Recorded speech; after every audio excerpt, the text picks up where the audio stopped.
Your dreams are bigger, bolder, and more badass than the life you're living now, but something just keeps getting in the way. Join certified coach and former therapist Diane Wingert for the Driven Woman podcast. She'll show you how to get rid of whatever is holding you back so you can stop spinning your wheels and up-level your life. Get ready to hop in and buckle up. This is the Driven Woman podcast, and we're heading for the fast lane.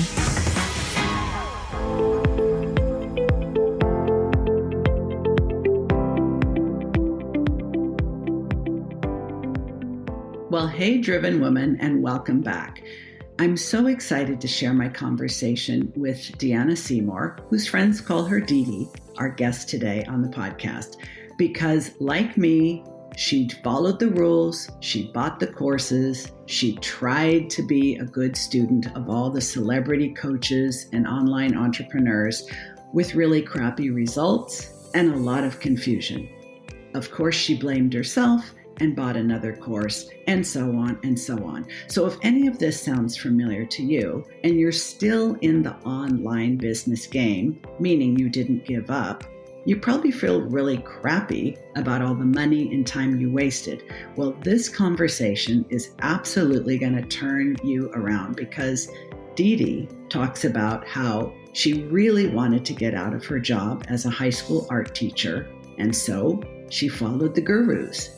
She bought their promises, she did their courses, and made no money. It put a little pressure on her marriage. It made her really confused and full of doubt. But what happens next is what we're going to talk about today.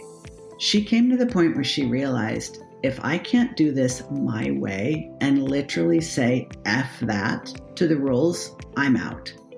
And it was when she literally broke up with social media for 6 solid weeks that she figured out how she wants to show up online, what she wants to offer, and how she can make it a lot more fun and experience a lot more freedom. I recently met Dee Dee in an online membership that we are both part of for podcasters, and was so taken with her infectious humor, enthusiasm, and high energy that I not only bought some amazing animated GIFs from her, which I totally love, but I decided to become a beta member of her brand new program because she's having fun on Instagram and I want to have more fun too. So let's get right into it. I think listening to this conversation means you're going to finally be able to forgive yourself for all the money and time you wasted following the gurus, and will encourage you to say F that and start trusting yourself. Let's do it.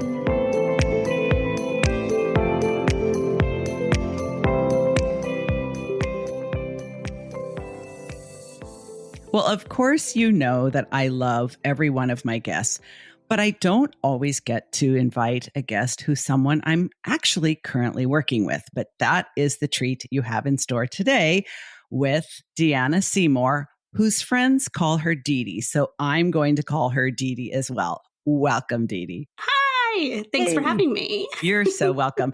So we are going to talk today about many, many things, but the most important things we're going to talk about is how Dee Dee has decided that the rules, at least when it comes to social media and Instagram in particular, as well as all of online business, are made to be broken. That in fact, everyone out there who's charging you huge heaps of money to convince you that they know the way actually don't. And her slogan and the name of her brand new program is F that, because she believes that's where the fun and the profits begin. So let's just start with a little bit of your history, Dee Dee. You are literally now in your very first full year of being a business owner in the online world. So congratulations and welcome. Before that, you were a teacher. Yes, I was. I was a teacher and a crafter and a photographer and, a bunch of side hustles that really ramped up in the summertime when I had time, and then got put on the back burner and did that cycle often. And then when I decided to be in this online business world, I was like, okay, I'm going to get serious now and be an online business owner. What am I supposed to do? And so I looked to all the celebrity entrepreneurs and I was like, okay, this is the color palette. I should post some like stock photos of like perfectly manicured fingernails on keyboard. Like I was like, I gotta look like I know what I'm doing. Mm-hmm. And I just kind of threw out like all my, I had an Etsy shop making stuffed monsters for people. I taught punk rock aerobics. Like I had this whole history of like DIY, punk rock, aesthetic, and attitude. And then when I wanted it to be a real thing, I was like, okay, how am I supposed to act? And that's what I did for a while. So that was sort of my journey until I said, F that. I'm not making any money and this sucks like as much as my day job. Like now I feel like I'm working for, like it kind of felt like the celebrity entrepreneurs were my boss and I was following direction, like taking orders. And so it didn't feel like me. And it just was really confusing and also really like disheartening. Like I started feeling like I didn't know what I was doing because every time I went to do something, I was like, I better check and see how I'm supposed to do that in this. Like, don't you think the online business world is sort of like its own little weird world? Is it? Do you think that too? I absolutely do. As a matter of fact, on this very podcast, in a recent episode, I talked about propaganda techniques that are referred to by the acronym FUD, fear, uncertainty, and doubt. And I talked about how many of the celebrity coaches and celebrity entrepreneurs actually use these techniques, which are propaganda techniques intended to evoke fear, uncertainty, and doubt. Because what does that do? People become dependent. Yes. And they are literally saying, tell me what to do and I'll do it. I have learned since when a prospective client says, just tell me what to do and I'll do it, they're not for me because they're still in that mindset. And I think it's demoralizing, it's disabling. And most people who start a business online are hella creative, but it literally eradicates all of your creativity. Yeah, that's what kind of happened to me. And then I got to a point where I was like, what am I even doing? Like I was like paralyzed. Like you said, I couldn't do anything unless I Googled it first. But also the problem is you Google it and you're going to find 5 different celebrity entrepreneurs telling you 5 different things. So then you're like, oh no, which one do I do? And then it's just a hot mess. And so then finally I was just like sick of doing that. And I was like, all right, I'm going to like give it a try. I'm just going to do what I want. I bought a bathing suit for my daughter at Target. She was like 3 or 4 at the time. And it was a mermaid bathing suit. And it had just this really cool rainbow color palette. And love it. I was thinking, I wish that could be my brand colors. Because at the time I was like trying to be what I was supposed to be. And I was like, I wish that could be my brand colors. And that was like, it's funny, I can point to that exact moment where I was like, why can't it be?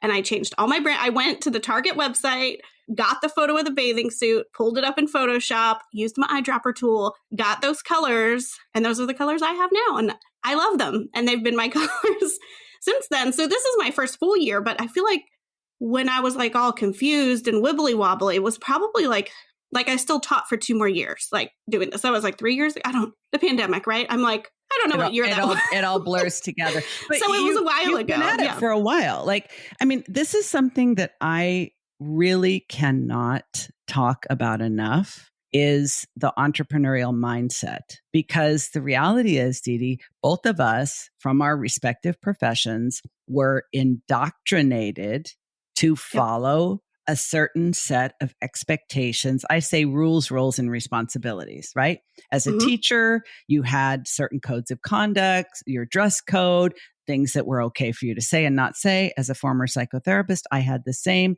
And also just culturally, everybody thinks there's a right way to behave and a wrong way to behave, a right way to do this and a wrong way to do this. And of course, we all want to be right. And of course, we don't want to make mistakes. And of course, we don't want to be embarrassed. But the truth is, what's the freaking point of having your own business if it's not going to be all about you? I don't know anyone that started that way unless they are literally hardcore rebel across the board. But what I think is most fascinating, and I'm honestly so grateful for you talking about this so openly, is that there's so much shame that so many people feel when they realize that I used to think I was really smart. I thought I was talented. I thought I was creative. I thought I had a lot going for me. And now I'm trying to do this online business thing. And I feel like ass all the time. I feel incompetent. I feel stupid. I feel like everybody's getting it but me. And the most amazing thing is that you were not a science teacher. You were an art teacher. Like teaching art is all about inviting people to be authentic and creative. And it even happened to you. Yeah. Yeah. I mean, I was going to say, even you saying like the code of conduct and stuff, I'm like, yeah, they said you couldn't wear sneakers, but I was like, well, I'm going to wear Chuck Taylors because I'm the art teacher, right? Like, that's fine. Like, no jeans. I'm like, well, my jeans are black and I'm the art teacher. I'm going to be like playing with pottery. So so I've like always been within reason, like a little bit of a rule breaker and a rebel. And so, yeah, even I got sucked in. Like, I've talked to my husband before and be like, remember when I was in the insert celebrity entrepreneur's name here, like in the cult of that celebrity, and I just was like doing everything that I was supposed to do. And he was like, yeah, that was really weird, because he knows me as, Dee Dee. Yeah. And it's like, not Dee Dee cult member. Like, I know, like, tell me what to do. Like, tell me what to do. And that was kind of, you look at those people and you're like, okay, they're making millions, and all the messaging is like, just follow my roadmap, just do what I did. Like, it's so easy. You just do this, you just do this. And so, and also as a teacher, I always had the deadline of like, okay, we have to re-sign contracts in March to promise we're going to like be back in the fall. And everybody says, oh, never break your teaching contract because then you can never work again. Like, that was really bad. So every school year I would like start and be like, okay, I got to hurry up and I got to like make this work before this deadline. And then if not, I'll have a whole nother year of like signing a contract, and then I'll be stuck until next March. So those like get rich quick things really worked on me. And I didn't have to get rich because all I had to replace was my teacher salary. So when the testimonials say, oh, my first launch made, $60,000, I'm like, sweet, that's more than I make in a year. So even if I just made 10,000, like that would be crazy, like coming from a teacher salary. And so I was like, I think really susceptible to that marketing, not because I thought, oh, I'm going to get rich quick. I remember buying one course, and one of the testimonials said, I sent one email and made $16,000. And I said to my husband, I know, it's crazy. I know I'm not going to make results may vary, but yeah. And I said, but even if I made 1,600, that's like, more than half of what I made in a month teaching. So I was like, one email, like even if I only made, and I'm just doing all this stuff, and it just really appealed to me because I had a deadline and because I didn't have money. Like, obviously someone's flashing a bunch of money and being like, pay me and you can make a bunch of money too. It's like super easy. I was like, okay, cool. Cause I got to hurry up and get out of here before March. So, well, and you know what? We have talked before recording. Both you and I are entrepreneurs with ADHD. And yes. I have found that we tend to work much better when we have a deadline. Mm-hmm. And even though many of us make incredibly poor buying decisions on impulse, and because I think sometimes people with ADHD may even be a little bit more naive and gullible than the average person, because we engage in so much magical thinking, which is where a lot of our creativity comes from. But you did not do that. You talked to your husband about it. You really lowered the bar, because you didn't make the assumption that if it's possible to write one email and make 16 grand, or one launch and make 100 grand, I will be that one. You were like, no, I'm going to lower the bar way the hell down, and it will still be a good investment. I think more people need to be talking about this. I have started talking about this much more openly myself. And as soon as I heard the first episode of your new podcast, I said, I think she must be working with Maggie Patterson, or at least learning from her, because she has been one of the bold voices in our industry to say, literally, fuck this shit. We don't have to do this. We can be successful our way. And who wants to be a silly putty copy of fill in the blank celebrity entrepreneur? Yeah. No, I don't. Well, and no way. And also, like, once I started doing it, like, I feel like people talk about being consistent and being sustainable, and copying someone else was never going to be sustainable for me. So I'm kind of like, why did I even I know why. I just said why I wasted time doing that, but it was definitely a learning curve that I had, like a learning lesson that I had to get through to get to where I am. I don't think I could have said F that. And I don't think I would be as passionate as I am about telling people my story. Like, I'm still like, okay, I did waste a lot of money on courses, but it also gave me the insight that I have now, and sort of helped solidify the brand I have now to be like, okay, let's not do that. And if I hadn't gone through that, then wouldn't know. But Well, I do have to pull back the curtain a little bit and let our listeners know that I've actually hired you twice, and we've only known each other a short time. We both happen to be in Angie Trueblood's membership for podcasters called Podwise. It has shown me an alternative way to do a membership community that I really like. And everyone I've met there has been fabulous. You had an offer. I think you had your original podcast. You were not continuing at that time, The Imperfect Party. Yep. Where you basically are encouraging other service-based business owners, solopreneurs, creatives to be imperfect and be successful anyway. And I thought, oh, I wonder why she's not continuing with that. And then you had this offer, which was your gift shop, GIF. Okay, we have a little disagreement here. You say GIF, I say GIF, tomato, tomato. We're still friends. It's all good. But as soon as I saw your animated GIFs, I was like, oh, I want that. And you turned them around beautifully. They were so fun. I'm loving using them. So naturally, then I started listening to your new podcast when that came out. And we're going to link to all of these things in the show notes. But I got to tell you, I agree with you, Didi. I do not think you would be as impassioned as you are about being yourself in your own damn business had you not gone through all you've gone through. I just don't think you would. And so let's share with everybody what you called your new podcast and your whole new thing, your business model, your project, your membership. It's all going to be called what? F that. Yay. Yeah. Well, okay. So you mentioned the Imperfect Party. So I had no idea what I was doing. I'm definitely, maybe it's ADHD quality, but I just jump in. I'm like, I want to do a podcast, and I just hit record and here I am. Like, just do. Yeah, just do it. So it's so funny because I had 2 seasons because I took a long break, but the first season, it's so funny if you go back and look, it's like obviously ADHD, but it's like my stuff. And you're a mama. You've got kids too, for goodness sake. I mean, but it's everything. It's like, here's the episode of my favorite holiday songs. Like, here's the episode on it is a little random. Here's the episode on why you should throw out your scale. Cause I was like, it was very much like a personal journey for me.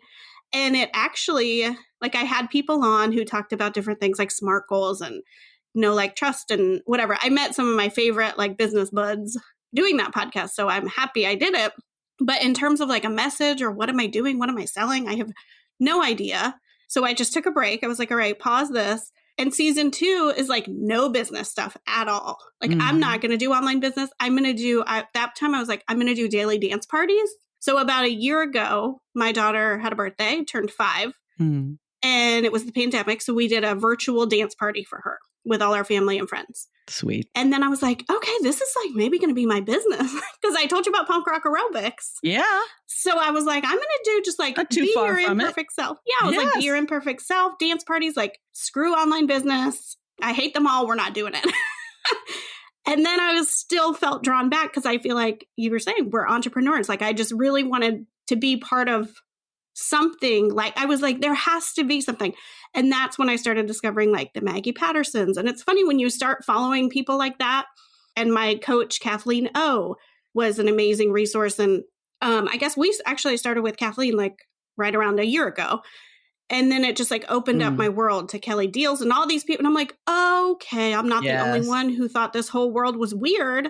Now I'm going to go sit over here in the cafeteria. I'm going to leave the beige table and I'm going to go sit over here at the like saturated, fun, vibrant table, and I can stick around. And then that's when I was like, okay, we're going to stop the Imperfect Party and I need to figure out what I'm doing. And I did a little series called F That, a storytelling series that was a private podcast with a bunch of people, but there was like all types of people on there, anti-diet people, a woman who had given up drinking.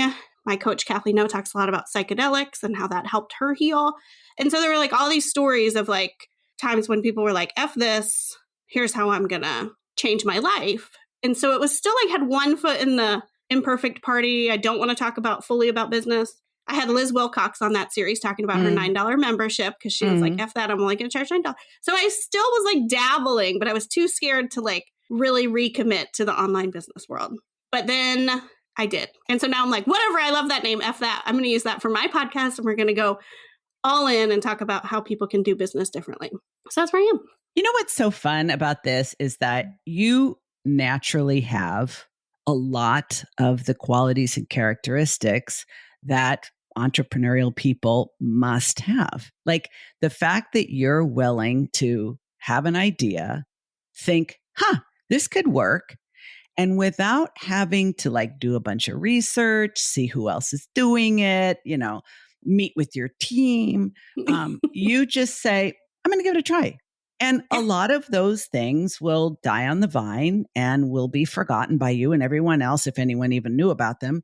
And that is perfectly okay. Somebody interviewed me on a podcast recently and said, what's the most important piece of advice you think entrepreneurs want to know or need to know? And I said, you have to change your relationship with failure. Mm-hmm. Because you were not focused on whether it was going to work or not, even though you were shelling out all this money to the so-called experts to find what will work. But when it came to your own ideas, you're like, I'm freaking doing this. Mm-hmm. And maybe it'll work, maybe it won't, but you were not overly attached to it. And you didn't make it mean anything about D.D. Seymour when it didn't work. You were willing to try and fail. And I know that's part of what you teach and have taught as an art teacher, because everybody's creative, but most people inhibit their creativity by thinking it has to be right. And that's the opposite. Yeah, right? Actually, it's so funny because I taught high school for part of my career, high school art, and kids would I would explain a lesson, we would have a great conversation, and people would get started. There would usually be one or two kids just sitting there. Yeah. And I'm like, hey, go ahead and get started. And they would always say, I'm thinking. I think sometimes it was like, just leave me alone. I'm like tired today or whatever. So they would just say like, I'm thinking. And I would always just give them like newsprint paper because it was super cheap and be like, you can't think and then just like spit out this great piece of art. Like the way you think, you have to like put hand to paper and start thinking that way. And you're probably going to throw the first one away and you're probably going to throw the second one away. But in order to think, I'm going to have to like see you drawing some or sketching some. And so I kind of think it's that. It's just like, if you want to do a podcast, there's no newsprint. Like you just have to do it. And it is a little scary because everything is so public. Like you can't practice having I guess you could, no one would listen, but like you could have a private podcast to practice. But it's like on Instagram, if you were going to practice going live, you're live and people could watch you. And that's like a little bit scary. But I think if you, just like you said, toss out that, who cares? Like laugh about it later. One time I tried to do a drawing live on Facebook when I had a photography business for like a free photo shoot. And my hand got stuck in the mason jar. Like I was like mixing up the names. I'm like, I'm going to pull a winner. And I'm like, not forever. Like fireman had to be called, you still don't have a jar in your hand. I can see that for myself. But it was definitely like, okay, my hand's stuck, but people were like, oh my gosh, that was so funny, and I just like laughed with them. And so I feel like you just have to do it and stuff's going to happen. And, maybe next time don't use a mason jar. So yeah, but actually, the thing is that the things that go wrong are what make it memorable. Mm-hmm. I just think about like weddings and how much money is spent, how much stress towards making it perfect.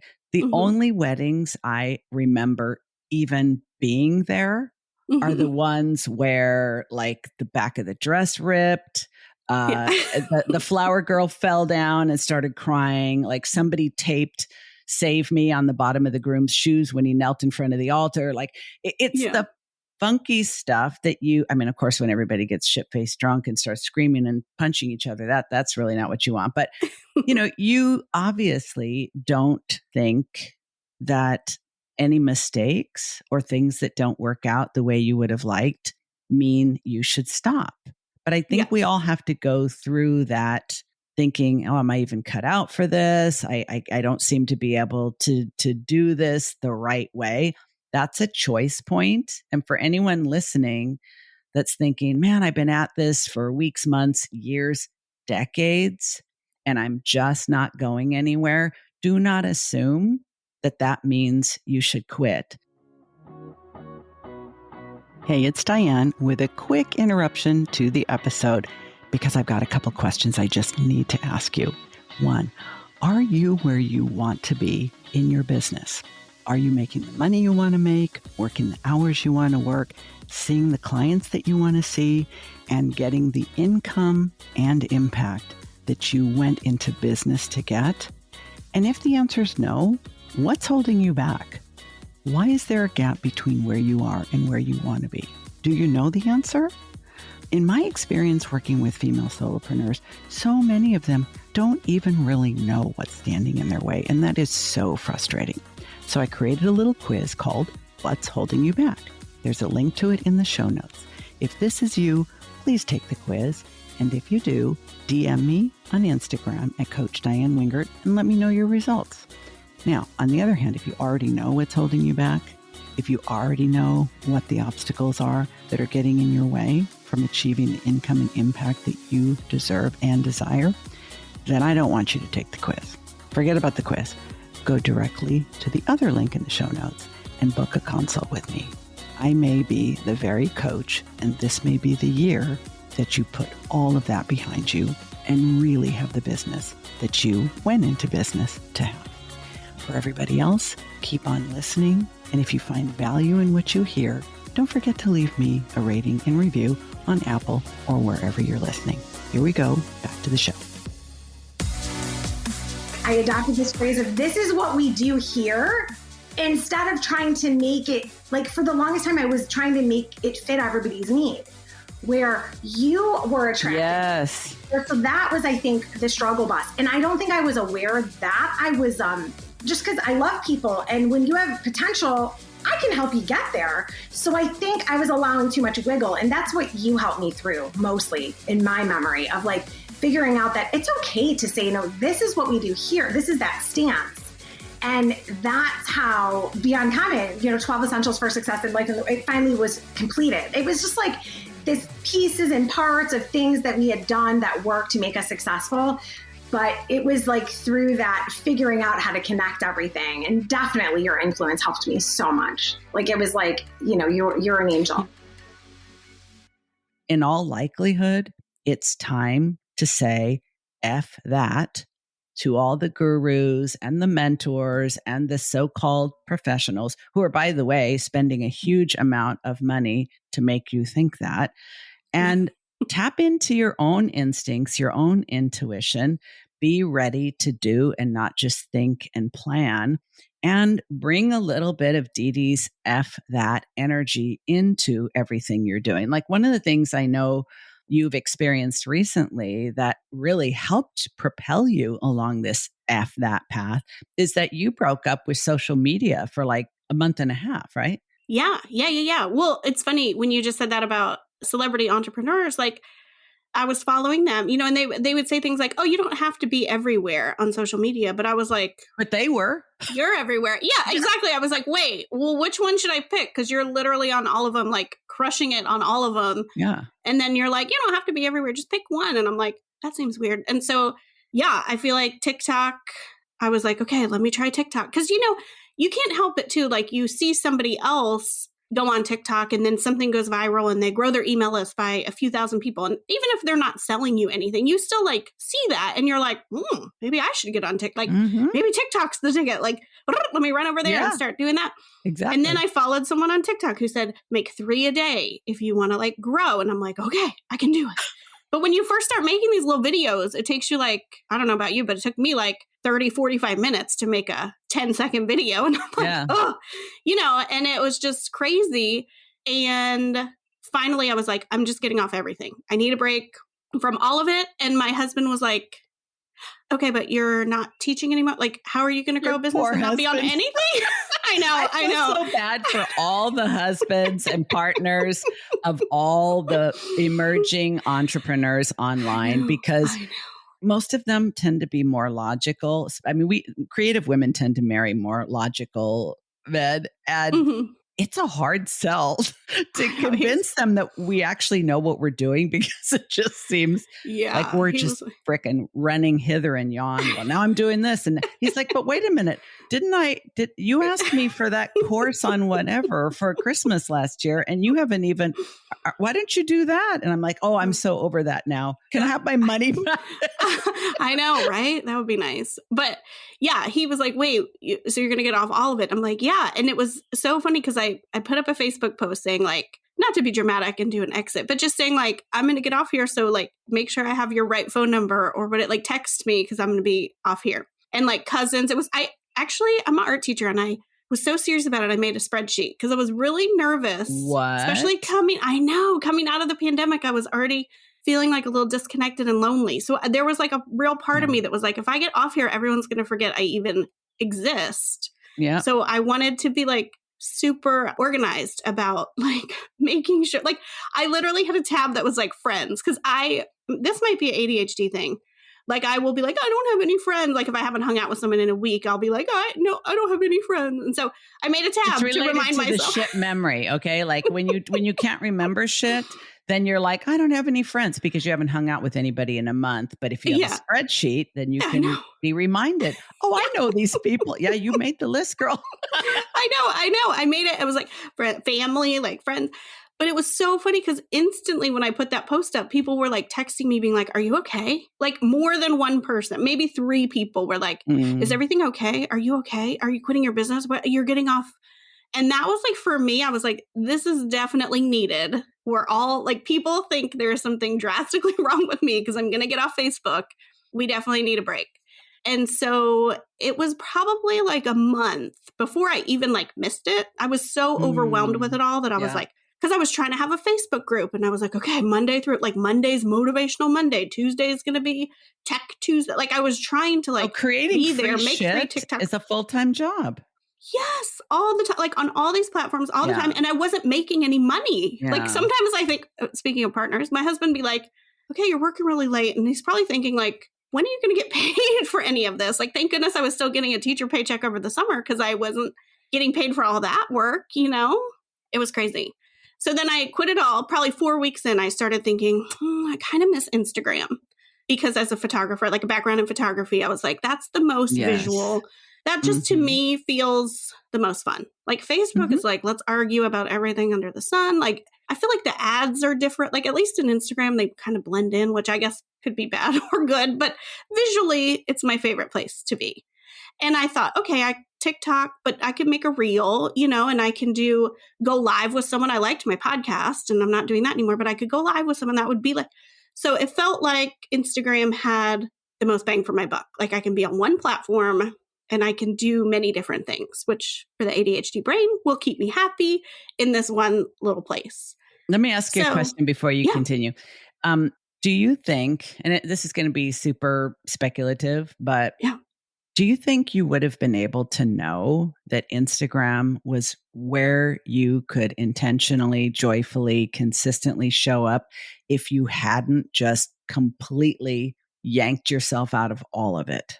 No, I knew I didn't really like Facebook. I will say I knew that, but that's not true because I do like Facebook groups. So I don't think so. I needed like quiet. I needed to go have a little nap time. Like actually that's funny. Our daughter who's 5, we were just talking to her the other night about how she should sleep on something like about Pokemon cards. It's the hot new thing at school. Such good advice. She was like, I do want those back. I did, and we're like, you know what? I mean, part of it was that we wanted her to just go to bed.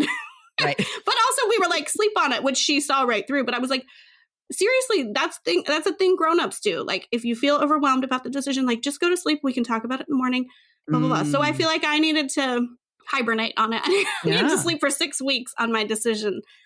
And then it felt like, okay. And since I took such a long break, also when I came back, it was like nothing had changed. So people get freaked out, like, I'm going to take the weekend off. And I'm like, I took 6 weeks off and it was like a blip in the radar. It didn't matter at all. I picked right back up where it was and it was fine. But I do think that gave me clarity to choose. And freedom too, because, it's like, so we get so sucked in. And of course, we know that these platforms are engineered by people way smarter than you and I, specifically to hook us and keep us hooked so that even if we don't like it anymore, and even if we don't think we are benefiting in any tangible way, we are too afraid to walk away. And that sounds like an abusive relationship to me.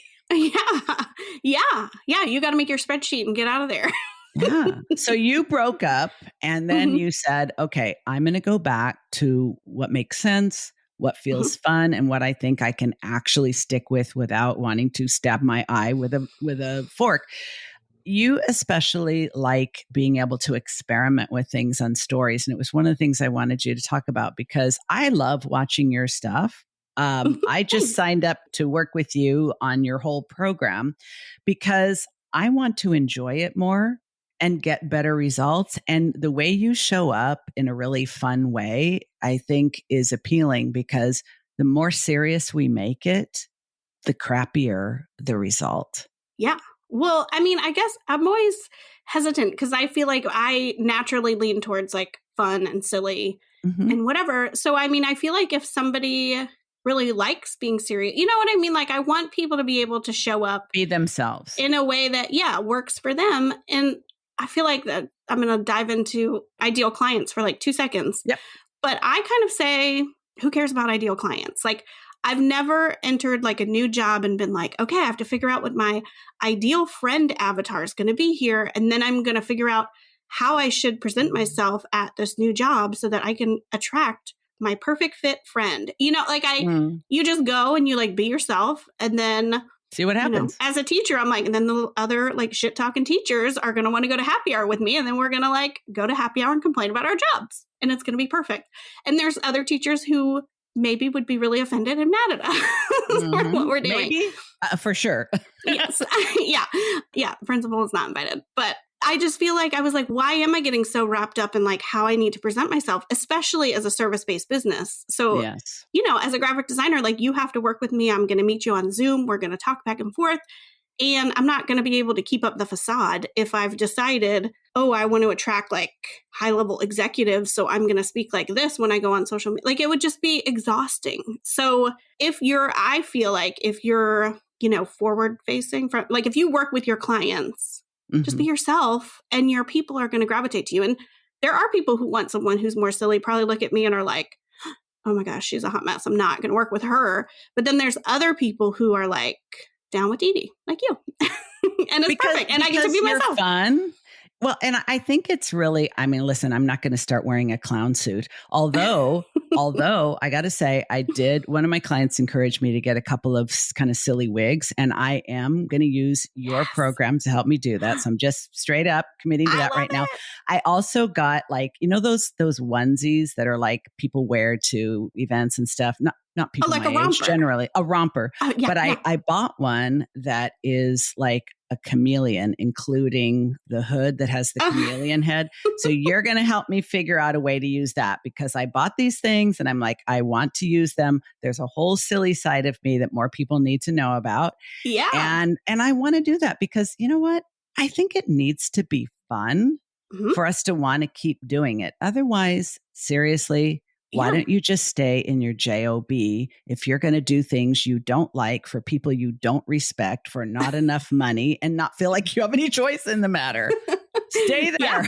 Yeah, you might. It's probably better pay for at least a while. So yeah, steady paycheck if you're going to do all that for sure. Yeah. But Dee, why do you think it's so hard for so many of us to literally just be yourself? Because, you know, we're talking, we're laughing, and it's like you and I, I'm sure, have bought most of the same courses, listened to the same mental fuckery from all the celebrity entrepreneurs, and felt the same shitty feelings about ourselves for wasting that money and time and so forth. Ultimately, we both arrived at the same place, which is I know enough, I am enough, I'm going to trust myself, I'm going to do what makes sense to me and what seems fun.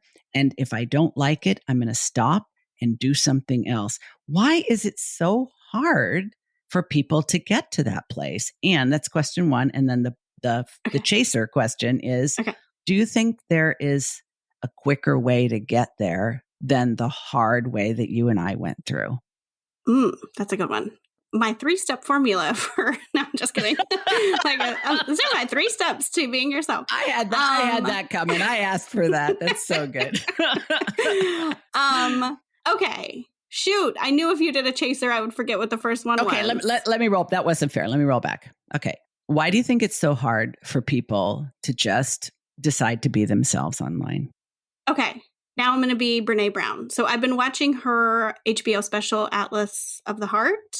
And she loves vulnerability.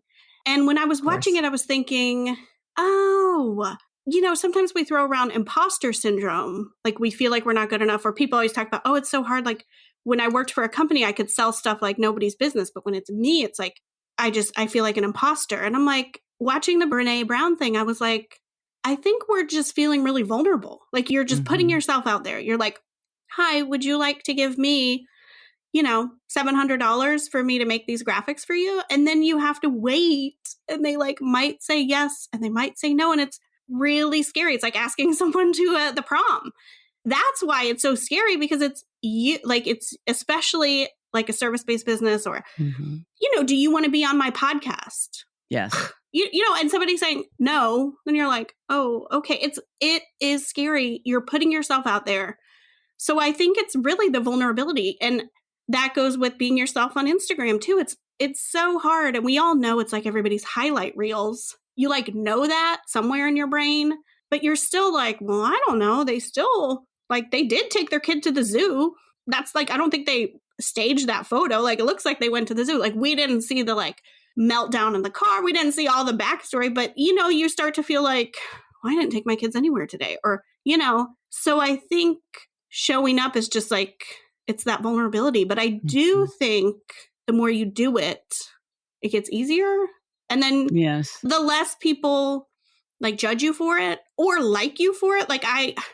So I did a masterclass called, I'm going to change it soon. So you get to hear about the snarky I was going to say, dude, where was I? I don't remember this. Fill me in. I called it a masterclass, but I think you've listened to, have you listened to the, my thing, private podcast that's, online marketing made unsleazy? Yes, I have. Yes. So I'm going to go back, and I just want to listen to it because it's been a year and I think I'm less mad, and I think it'll be okay. So if you want to listen to that quickly, you better go hear the snarky version real fast before I change it. But when I put that out, it was a little embarrassing for me to admit how much money I spent, as a teacher, and my husband is a cook. So our household is not super rich, and he was in the hospital and I dropped $2,000 on a course without asking him. Usually we talk about those things, but there was an expiring bonus. Yeah. So I had to make my decision very quickly, or cart was closing or something. So that was embarrassing for me to admit, but I got so many people who reached out and were like, I did the same thing. I did an insanely expensive coaching program that didn't, help me at all. One person said they got some inheritance and they spent it on stuff that they felt like they shouldn't have. And it was that, to me, was okay, well, I need to keep talking about this stuff because there's other people sort of lurking in the shadows, feeling the same shame. And if somebody just stands up and is like, oh, I did this, then other people will. So I think if you could just be brave enough to dip your toe in a little, share something, maybe not huge, but just a little bit, and see what kind of response, I think you're going to find that people are going to connect with you because nobody's talking about it. Nobody is saying those things, and people are all feeling that. Everybody feels like a bad mom sometimes. Everybody feels like they wasted money. Everybody feels those things. And so I think if you just start opening up about it, that's how it's going to come easier and easier for you. And I think in a way tip. No, but it's an honest one. And I think, the whole brand that you're creating, and again, we're going to link to all the things you're doing and all the ways that people can connect with you, find you, work with you, appreciate you, share your goodness, is that I think personally, most of us do tend to follow who appear to be the leaders in the beginning until we realize that either they don't really know what they're talking about, or the promises they're making are really only attainable by 3% of the people that they are relieving of dollars, and that you're never going to be satisfied being a copy of someone else. No, No. That's basically what we do in a job. You follow your job description. You basically perform about as well as your peers, because if you're not doing enough, you're a slacker. And if you're doing too much, they think you're a teacher's pet and they hate you for that. So it's like, it's conforming to the norm that, people who are content to do that feel good about doing that. That's where their security comes from. They like predictability. They like not making mistakes. They like knowing what's expected of them. They like someone giving them a performance review so they know if they're doing okay or not. I don't personally want any of those things, and I know you don't either. And what comes with that is that you're going to have to eventually figure out who you are, how you want to show up, and who's interested in what you have to some degree on your own. And I think, I'm so happy that you have reached that point relatively quickly before you lost your house, had your kids taken away, and your husband left for greener pastures because you keep wasting all your hard-earned money. Like, you actually learned much quicker than a lot of people do. I have literally known of people almost going bankrupt because they just kept spending without getting a return. I know. Really I watch Shark Tank. I love the show Shark Tank. I feel like people come on there and they're like, we've sold $4 million worth of socks or whatever they're selling. And then they keep talking and all the sharks are excited. And then they're like, are you profitable? And they're like, no. And then they keep asking and they're like, oh, we're like $400,000 in debt. Yes. And I don't love it for those people. But for me as a person in this online business world, I'm like, yeah, just because you had a 6-figure launch doesn't mean you made 6 figures. So I need to cool my jets and stop listening to the people who are saying that, because I'm not seeing anybody's bank statement or how much you spent on Facebook ads or whatever. Yes. Like, I feel like even if the testimonials are true that are on some of these sales pages, like, it doesn't tell me how much they spent in Facebook ads, and I have like basically no budget for that as a teacher. Like, it's just, there's more to the story, which, like I was saying, even about somebody bringing their kid to the zoo, like, there's always more to the story. So just kind of taking it all with a, I was going to say grain of salt, but sometimes you need like a whole, you need the whole freaking salt shaker. You need the whole shaker. You might need the 5-pound bag of the iodized stuff, Yes, exactly. Oh, so I want to make sure that people know where to find you, and we will link to all of that in the show notes. And also, I am holding myself accountable to the fact that I am definitely going to be upping my Instagram game. Thanks to this very lady, we are going to start working together in June after I complete my move and relocation. And I couldn't be more thrilled for that. So thank you for being my guest today. Thank you for being you. And I just can't wait to see more of your F that. Well, I can't wait to see you in a chameleon outfit. Boom, boom. Okay, folks, that's a wrap. Thanks for joining us. You've been listening to the Driven Woman podcast with Diane Wingert. Want more straight talk and strategy each week that will take you from spinning to winning? Don't forget to hit subscribe in your podcast player so you won't miss a single episode. Then head on over to the Driven Woman free and private Facebook group community. See you there.